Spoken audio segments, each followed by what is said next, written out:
This team don't compete at all. At all. They don't compete at all. It ain't got nothing to do with Coach Casey. It's an embarrassment because Detroit is a proud city. A great, you go back to Isaiah and Joe, Mahorn, Rodman, Sally. Those guys were warriors. Then you come with Chauncey Billups and his group, and now you got this thing there. That's a joke, man. They need to regulate that team. Put them in the G League. Relegate? Relegate. Right, they're going to regulate them. It ain't fair to Coach Casey, man, because he's a better coach than that. Yeah. But these guys don't compete at all, man. You're talking about a young team. So that was Charles Barkley last night on Inside the NBA. Best show on TV. The Pistons lose by 30 to Memphis. That is after they lost by 29 to Charlotte. They've given up 258 points in the last two nights alone. But they beat the Bucks. But they did beat the Bucks.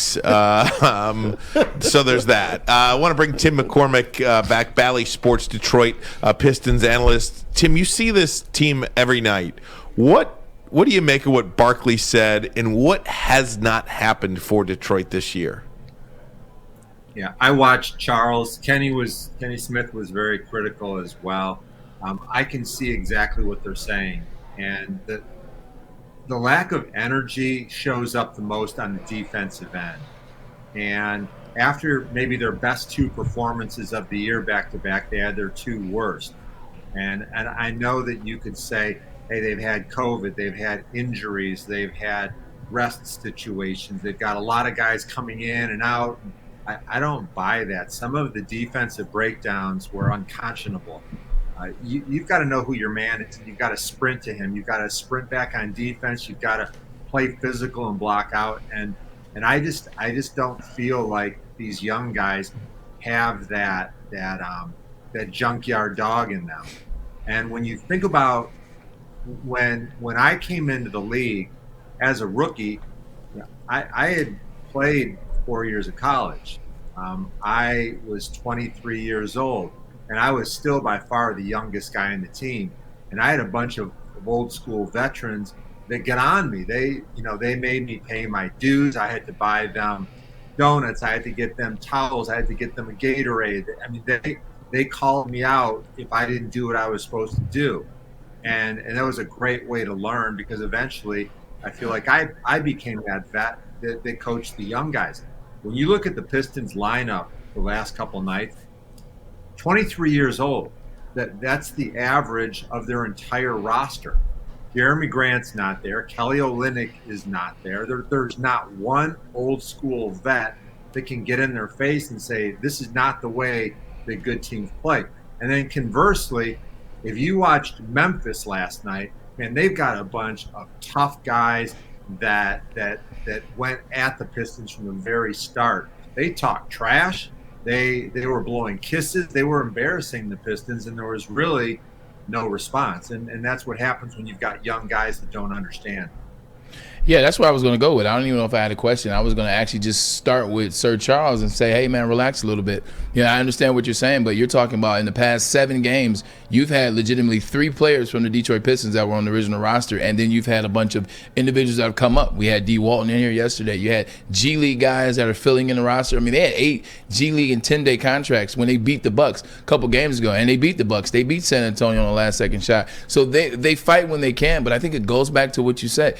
We talked about the Detroit Lions not having a lot of veterans around, and the Pistons are even worse in that department. Like, when you don't have that veteran guy, you can't learn from experience. You can't have the veteran guy telling you to be scrappy, or this is when you step up, or this is when we're not going to tolerate. You don't have that guy, and it's just you keep rotating rosters. Like, every time you look up, if you're Sadiq Bey, it's another 9 guys you're playing with. It's another 10 guys you're going to a roster with. It's hard to create control. It's hard to get in a rhythm and a chemistry, man. You look at the Memphis Grizzlies. Ja Morant's one of the best young players in the NBA. He's one of the most aggressive. He probably is the new school Russell Westbrook in terms of how hard he goes and how committed he is to getting to the basket and winning games. You look at Dylan Brooks. He was a monster at Oregon. We had D. Walton in there. Dylan Brooks beat D. Walt in that game, Oregon, in the Sweet 16. So you got some killers, not to mention Steven Adams, who's probably pound for pound the strongest guy in the NBA. So they just don't have that physicality, and they don't have that experience. How do they get that, Tim? Troy Weaver. you have to get some veterans. You really need some veterans. And when I watched the Hornets 2 games ago, I feel like the Pistons are on the same trajectory, but they're just 2 years behind. Think about, you got Cade Cunningham, who I'm a huge fan of. I think he's got a bright future. He and LaMelo Ball are very similar. They're big playmaking point guards, and they'll be all-stars someday. At the number 2 spot, scoring-wise, Miles Bridges. He's a really good player now. He's up to 20 points a game. He's a good leader. He rebounds. He plays the game right. The Pistons don't have that guy, but they should have a top 3 pick in next year's draft. If you get a Paolo Banchero or a Jabari Smith, in 2 years, they probably develop into a Miles Bridges. What about Gordon Hayward? Well, they didn't draft him. They got him as a free agent. And it's too early for the Pistons to do that, but that's how you fortify your roster down the road. The Hornets have 6 guys that average double figures. And when you look at Sadiq and some of the young guys, you hope that they continue to develop. Also, if you're not getting anything out of your center position, it puts a real great deal of pressure on your perimeter guys. When Trey Lyles is out there, when Kelly Olynyk will be out there, it just creates space for everybody if you can pull the opposing team's big man away from the rim. So there's a lot of issues. I always respect Charles. He was a great teammate of mine, and I think he's one of the few guys that really speaks from the heart and says, Tell it like it is. Hey, No Tim, doubt. one thing you said about Michigan, I want to almost try to correlate it to the Pistons about just these pieces don't seem to fit on Michigan. Do the pieces fit with the Pistons? I'm talking about, when Cade was out with the COVID or whatever, Sadiq Bey just kind of took over. And you saw him really kind of elevate his game. Cade's back now, and Sadiq is still playing well. But do Cade and Sadiq fit together? Where's Killian Hayes in your opinion? Just some of these young pieces that should be. These 3 players should be building blocks. And Cade, obviously, fantastic. Sadiq, fantastic. And Killian is working on it. I'll save reservations there. It's essentially his rookie season this season. But do the pieces fit is what I'm trying to ask. And hold on, Tim, before you go, you're 100% right. I had this written down the other day. Sadiq in those 5 games, 133 points, 52 rebounds. And you do the math on that. I don't feel like doing it right now, but that's upwards of around 28. It's good. It's upwards around 28. Good. Yeah, so it's upwards around 31, and it's upwards around 10 rebounds a game. So he stepped up, and those were the numbers when he did so. Yeah, but the last 2 games, he's averaged Ouch. 5.5 points. And so where's that consistency? I think that Jeremy Grant is a big time player. He can score. He's a creator and a playmaker. But to start the season, Jeremy and Cade were having issues trying to coexist. They both want the ball in their hands. That's the way they play. They're playmakers, and they hold the ball a little bit longer than others. And that's where Sadiq was really struggling. He got off to a really poor shooting start. And so when Jeremy comes back, I think that's one of the biggest issues to watch with this team is how the 3 of them can all get theirs at the same time. Yeah, how can I forget about him? He hasn't been on the floor, though. You know what I mean? How in the world can I forget about Jeremy Grant? You're absolutely right, Tim. Yeah, it's a challenge. And with Killian Hayes, I don't know. I think that he's a good passer. I think he's a good defender. I think he's going to be a good player someday. But by the time it develops, it might be 3 or 4 years from now, and I don't think he would still be around on the Pistons. So we dropped the think he's ball gonna on the be a pick good then. Hey, Troy Weaver can't get them all right? Yeah, I mean, He can't get them it all happens. right. Hey, about a month ago, Tim, Dave Bing was on Bally, and he spoke up. He said, Cade's a good guy. He's going to be an all-star. I don't think he's your guy you build the team around. He also said you need a point guard, so he kind of dissed Killian Hayes as well. I'm pretty sure you heard Dave Bing's comments. This is an NBA Hall of Famer and a Detroiter. What's your take on that? Dave is a hero. He's been a hero of mine since I was a little boy. And on this one, I would probably disagree. I think that Cade has stardom written on him. Remember, he's 22 years old, I believe.